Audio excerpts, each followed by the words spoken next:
Welcome to the Engineering 5.0 podcast. And today we have with us an extraordinary guest, Mr. Chinmay Shah. So, Mr. Chinmay is an Apple certified trainer, a renowned tech evangelist, a startup mentor, and an innovation advocate. With a portfolio of 22 thriving startups, he's not just building businesses, he's shaping the startup ecosystem. As a mentor at top institutions like the IIMs and IITs, he's been a guiding force for countless entrepreneurs, helping them navigate the world of complex startups. And today we're honored to have him as a part of the panelists at the Engineer 5.0 XLRI Startup Conclave that's happening today on Feb 1st to 2025 at XLRI Jamshedpur campus. So he'll be sharing insights on innovation, scaling businesses, and leveraging technology for impact. Mr. Chinmay, welcome to the podcast. We are thrilled to have you here. Thank you, Anusha. Thank you, XLRI, for having me on podcast. It's a pleasure to be here. Yeah. So let's dive into the first question.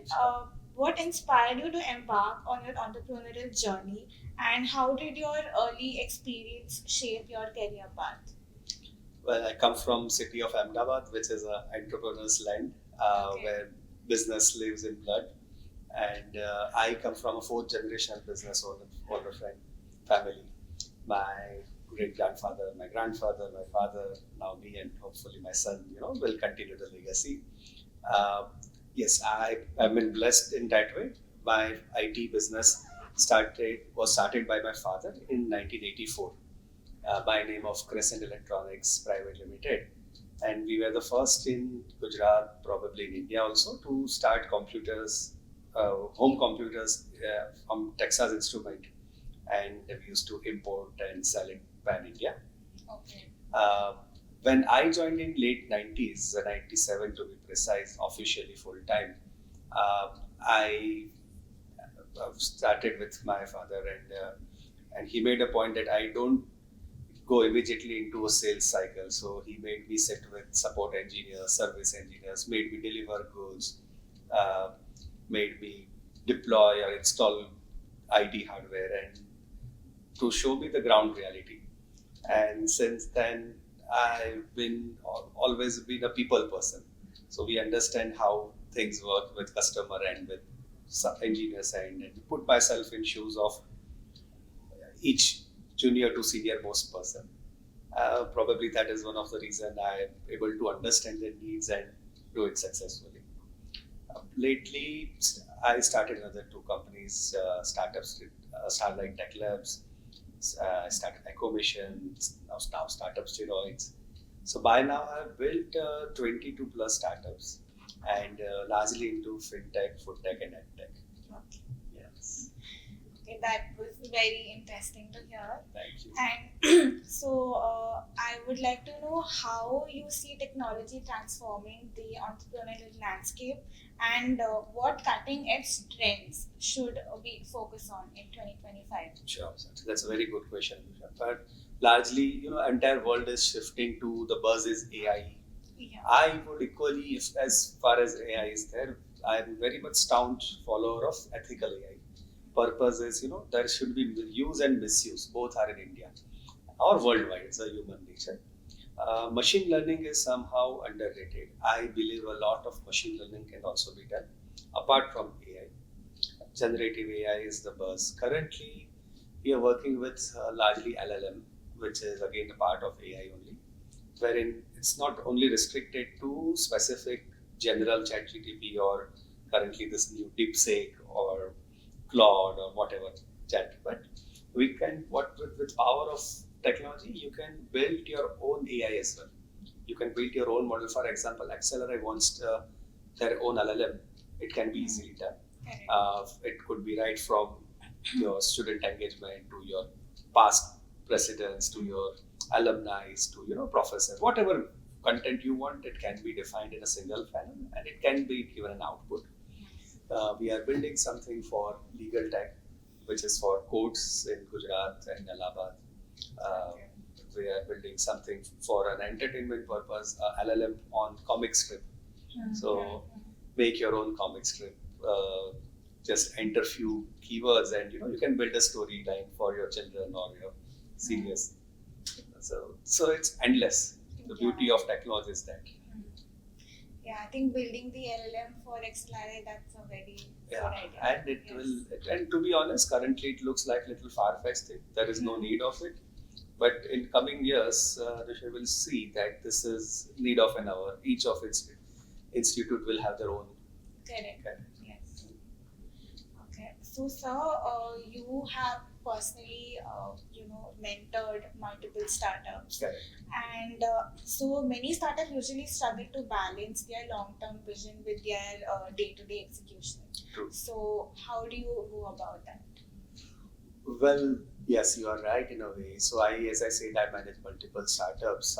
How I define as a founder or a co-founder or a CEO, CTO. So I give certain hours of number of hours. This is my own internal way of working. 8 hours to 12 hours in a month. Okay. So I make a point. I go to each office 1 hour in a day, 1 hour in a week, 1 hour in a fortnight, depending on the strength. Newer the company, the more I get involved. Once it's on autopilot, I try to reduce it. And of course, there are investor meetings, there are founders meetings where I play ball quite a lot. Okay. And I add a value by making any startup sustainable.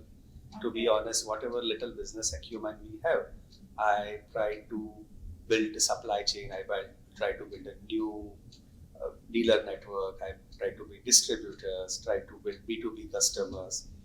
Purpose is digitization. Everybody today, small businessmen or big businessmen, they want to go digital, but they don't know the right way. Second thing, everybody thinks it's very, very expensive, which is not. Yeah. Fortunately, each business cycle has a generation. So third generation person or second generation who children who go abroad or even in India and they come back and say, Dad, Mom, this is not the way it's working. Why don't we try a CRM, start small? Why don't we do some data entry automation? Why don't we build an MIS system? Why don't we do payroll? So these are small nuances, but for betterment of company, betterment of less and less human interaction, digital transformation is very, very important. And that is how I help companies. Okay. Yeah. So, out of all these startups that you have mentored, would you like to share any success story? Certainly. So, most of startups out of 22, we got 2 good exits so far. We have closed 2 companies as well. So, it's not always a rosy picture in startup. But yes, as they say, the best is yet to come. Acomation currently, which what we are trying to build, we are to build a software called a data entry automation. Okay. It's a data automation tool wherein accountant as a vocation is dying. And what we do, we help data, of course, without accounting, no company will run. So just upload a picture or upload your purchase invoices, sales invoices through our portal, and it will directly push to your MIS, to your accounting software.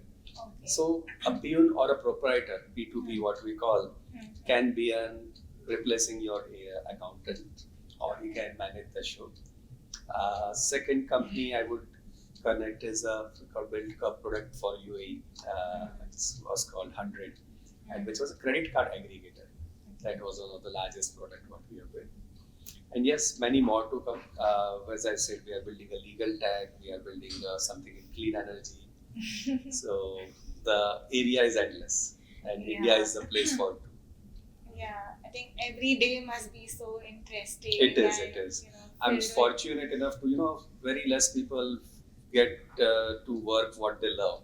Yes, I never get tired. Mondays are most energetic. I don't know why people feel Monday blues. But Saturday, Sunday, once you are, but Sunday one day you don't work and you feel you missed a lot of things to catch up. So, and surrounded by, to be honest, I'm blessed and surrounded by such energetic people at home, at work, who keeps me driving. And with generation like yours, I interact with IIM, IITs, XLRIs. So those are, you are the young breed where I suck energy and try to transform. No, I feel you also bringing a lot of energy yourself. Yeah. So That's what I say. It's a vicious circle. I get from you, you get from me. That is how things work. yeah. Okay. So I would like to ask you, what is your framework for identifying and implementing scalable solutions, and how can entrepreneurs remain competitive in today's world while validating their ideas? So, Anusha, what I've done, we develop a vigorous system for secondary research. We do a lot of MVP, minimum value product, the product validation before jumping into it. Correct. We follow certain Lean Six Sigma, we follow Scrum. There are just few methodologies what we use for internal.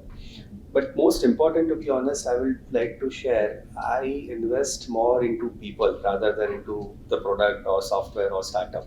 Okay. Purpose is, everybody has their own potential. To be honest, you come up with an idea that I want to do something in, say, fast fashion, somebody into food tech. But of course, it's your idea, and I will honor that.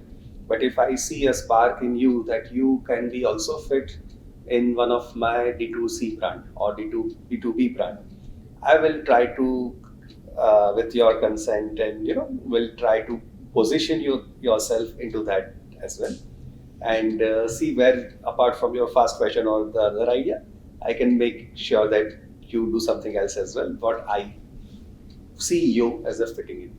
Okay. So identifying the potential in Correct. people. Identifying, yeah. It's about products, and it's about not about products. It's more about people. Yeah. It is more about your own persona, your own needs, whatever little well-read, well-traveled we see, and there it can accommodate. Okay. I hope it answers your question. Yeah, sure. We spoke about your successes.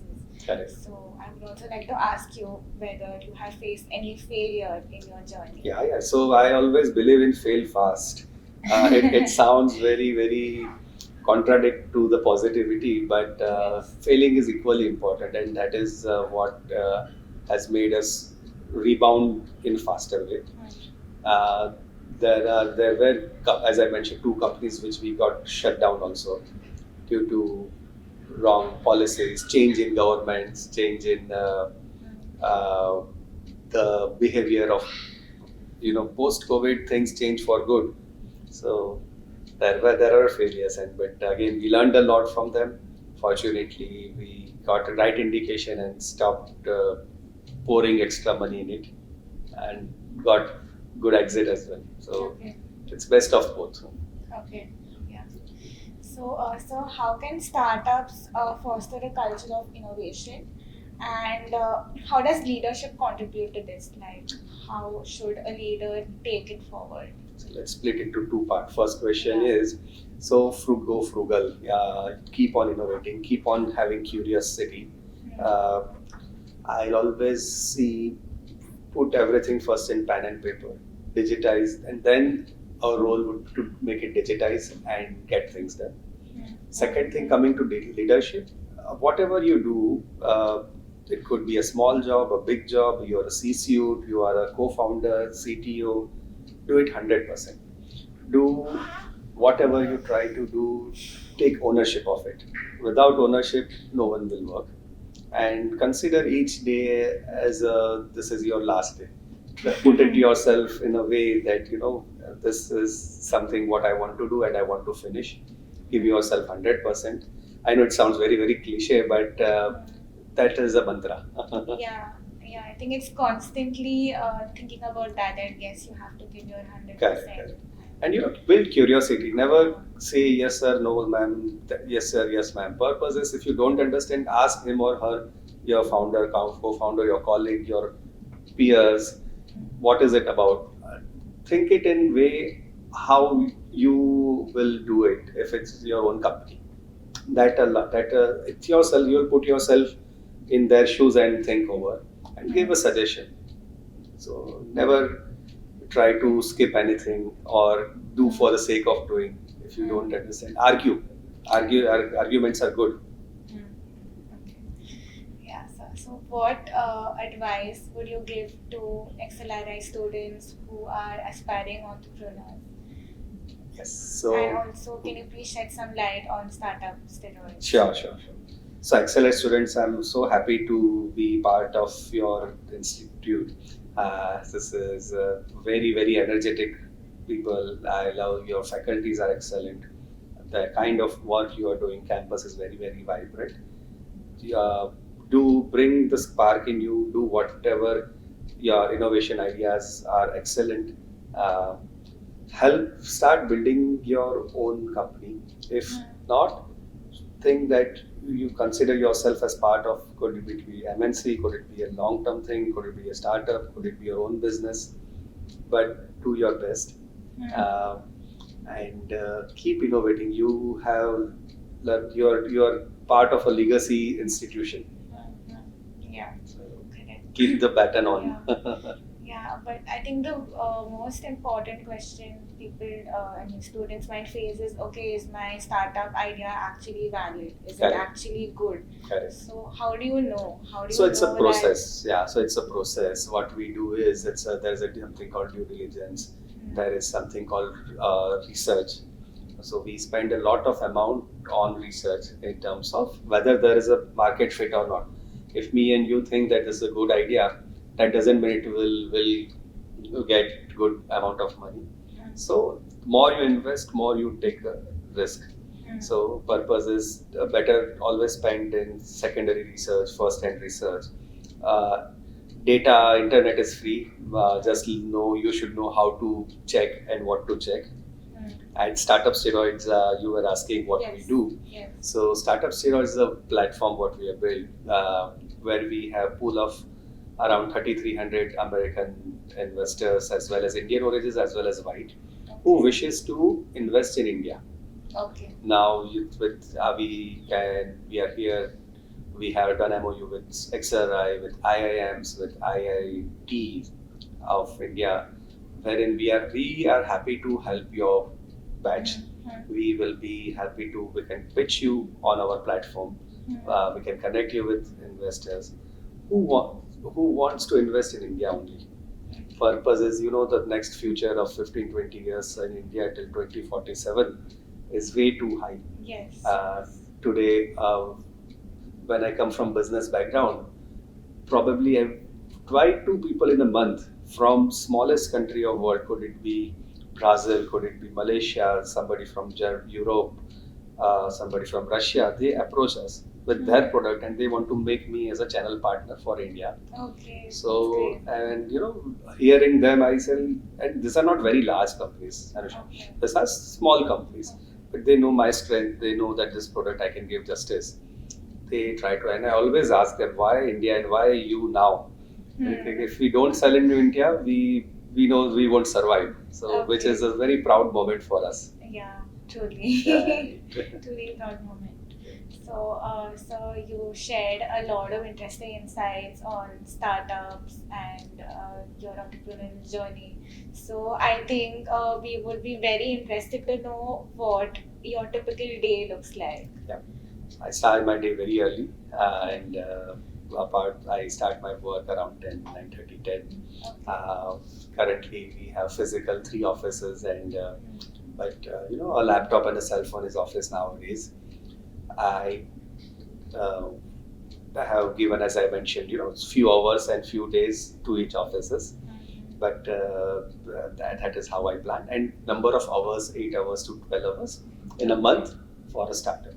Okay. So my mornings hours are usually more of a planning. Before I leave for office from my home, I do the planning part, and most of things are planned. But of course, there is, because of multiple businesses and multiple scenarios, 70% I try to maintain that.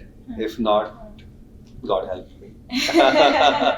And I interact. I make sure that at least I meet 3 to 5 new people in a day. I invite them or I go there. Wow, that's great. Right. And even my after office, so post dinner around 10 to 11, I again work from home with my US team and discuss the next steps or whatever's happened. That's thrice in a week. Okay. So You meet new people every day. I think that is like very It is. amazing. It is. And the purpose is that is the learning curve. Yes. Yeah, correct. So, if you would like to go back and give your younger self some advice, Right. both it might be personal or professional, Sure. what would it be? Personal friends, I was never into sports and not into reading. My son is an avid reader and is a true sports person. Mm-hmm. So, when I see him driving and passion about both of things, I think that was the one what I missed it. If if I'd given chance or if I'd cultivated that hobby. Okay. On this was on personal front. On professional front, yes, would be more methodical way initially. Where Okay. used to take it as it comes. Mhm. The way currently I'm functioning is more organic and more methodical Okay. and More spontaneous. more spontaneous. Right. Take it as it comes. You don't when you're too young or you don't understand the importance of money. You are blessed that way. Whatever comes is surplus. Okay. Those now when you are have a little more responsibilities and more you see the culture, you see people around you thriving or but I'm always more of a giver in terms of my two aim, Anusha, would be make maximum people give employment, which I'm trying to build. Second thing, my aim is to put Ahmedabad on startup map currently, and third is make in India or Bharat, make in Bharat. These are two products what I'm very much advocating it. Trying to build everything under could it be manufacturing. I work very closely with semiconductor. I work very closely with manufacturing units, MSMEs, startups. Okay. So it's not only tech. Agriculture is also growing. Yes. So what it is called agri-tech, but purpose is that. Okay. So I just wanted to know how the startup environment in India is different compared, to the Rest other of the world. West in general. So it is not organic that everybody wants to make a startup. Today in your batch there are what 70 students? Yeah. No, we have 112. 112, right. So out of 112, at least 70% will say I want to make a startup. Yeah. Now nothing wrong in it. But what is the startup about? What is the product about? What is this? I largely lately I came to know database, whatever startups have been coming to. We want to do only for social impact, which is good. But please understand, it's not a revenue generating thing. You are do it little percentage wise. So 70% you are doing commercially, 30% can go to CSR or community. India, on different hand, there are different. It's very very vivid. I was in Bangalore last month, and there came a startup founder to me. He said, I run a startup called callcoolie.com. I said, what is that? And he said, okay, sir, train me once you're on your train, there is 100 coolies coming out and they will ask you, okay, 5 baggage, what baggage? So I built an app wherein you can call, you can build coolie, you can call coolie, you can say your bag size, 2 bag, 3 bag, 10 bags. You can, and now we are connected with Uber and Ola for auto, and we can order even food for you before you reach, and there will be dedicated. So this, to be honest, I was so zapped by that guy. I said, where on earth did you face this problem? Because I come from a city called Gaya, which is in Bihar, and it's a common problem for them. There are hundreds of coolie coming. So this is India, Anusha, which is. Probably this kind of app won't work in any rest of the world because of our population, because of our whatever we call hunger. Yes, I think our diversity, our culture, I think it will give rise to many innovative and unique ideas which you might not find. So true. in other cases. This is something very, very Indianized. I did put a smile on my face. That guy was already generating revenue. He's looking for more fun. Another startup, I bet somebody from IIT Kharagpur, was in Gurgaon, and he claimed that he has built a device which will reside on a transportation bus Okay. or even on train. It's a solar thing, Oh, okay. and where we, if it's ergonomic, I will save fuel by X amount.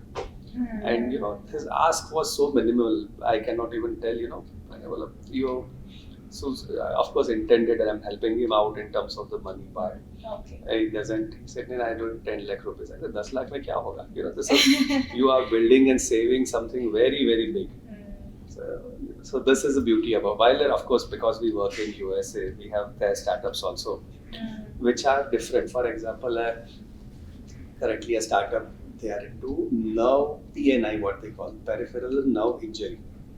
Now we don't even know what that is, but as in USA, medical is extremely expensive, and medical is very, very long process. There is nothing like emergency there.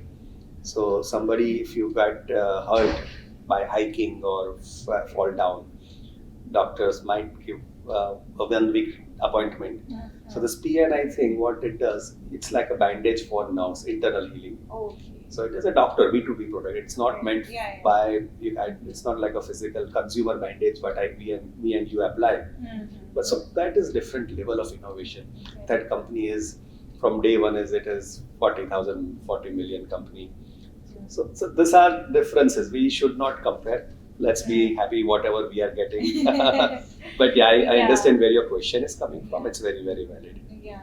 So to conclude, I would just like to ask last question. Sure. So, did you always see yourself doing what you're doing right now? Like, how did you get inspired? Like, I know you elaborated on this, but just one. Yeah. No, yes. I was always keen on what I'm doing, and I love what I'm doing. Yeah. But technology is extremely vast as a subject. So good part is it's keep on adding, and it does not dilute my existing line of business. Whatever I'm doing, it is somehow or another, it is connected to my first company, Crescent or Starlight or Ecovation or whatever today I'm building. The entire platform is the tech platform. Okay. Yeah. So I think we've come to the end of our podcast, and it was great talking to you. You were bringing a lot of passion, energy, and drive, and I really loved seeing that. And we are so lucky to have you here. Thank you. Likewise. Yes, sir. So I think we're looking forward to having you on our panel and hearing from you again. Sure. So, yeah. Thank you yes, again, sir. Anusha, for having me. Yes, sir. Thank you so much, sir. Thank you.